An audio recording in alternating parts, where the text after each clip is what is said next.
That's good. I believe it. All A's and everyone goes home happy. I'm not into arguing with people over grades and things like that. It's boring. Okay. So I do think this is worth dwelling on because the answers are revealing and the questions are, of course, incredibly interesting.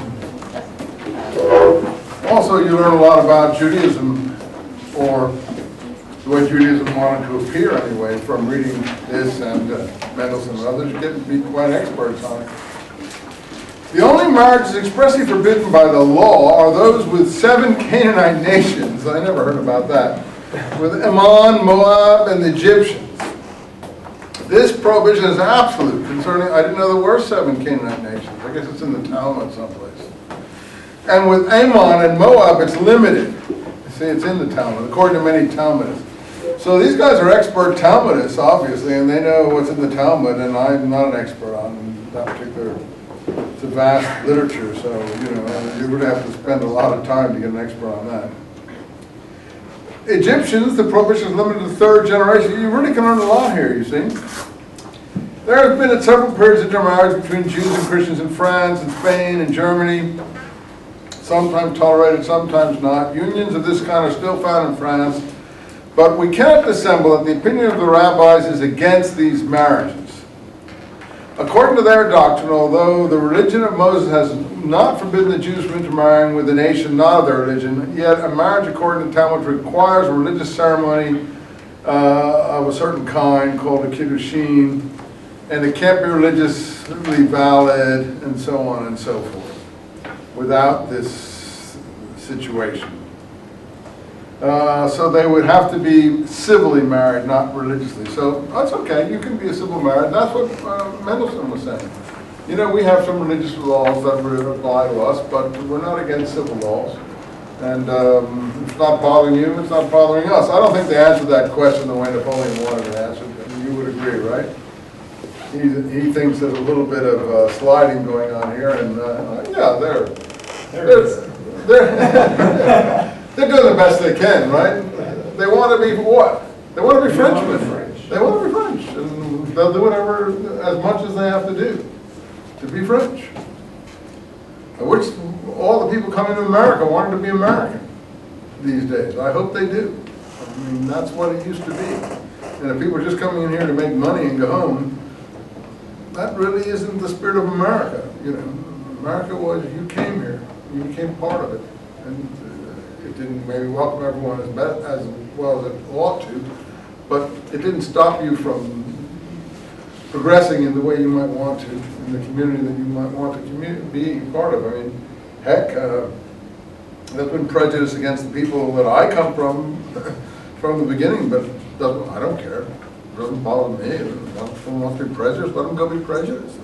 I mean, it just hurts that person. It doesn't really hurt me that much. Can hurt you in social situations, in corporations perhaps, or some fraternities or something like that. But if you just get on with your life, there's enough else in this country to do that you just ignore all that stuff unless you've got a Ku Klux Klan around, beating people over the head or scalping people or doing whatever they do. I have a question. Yeah, sure. On the second paragraph on the answer, there's that it's limited, according to many Talmudists, to the men of those nations, but it does not extend to the women. Does that mean that men from those nations cannot be married to Jewish people, but the women can be married to some Jews? Read me the paragraph. I'm not finding it. It's the second paragraph.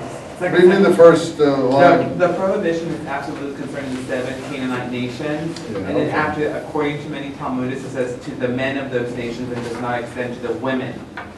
Does that you know why? Because in the Bible, even David has a Canaanite mother, things like that. So they can marry the Canaanite women. Well, it's like the old Southern plantation, Okay. Like as someone said, they're fudging, they're fudging.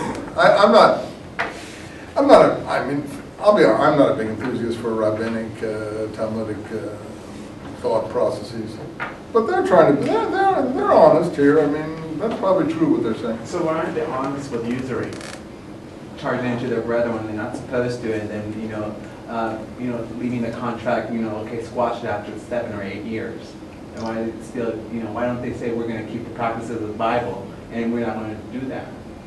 And why do they choose only certain things to uphold while others? You're asking me? You're stating a point. All right, that's a good point, but I don't have an answer for you. Why is the sky blue?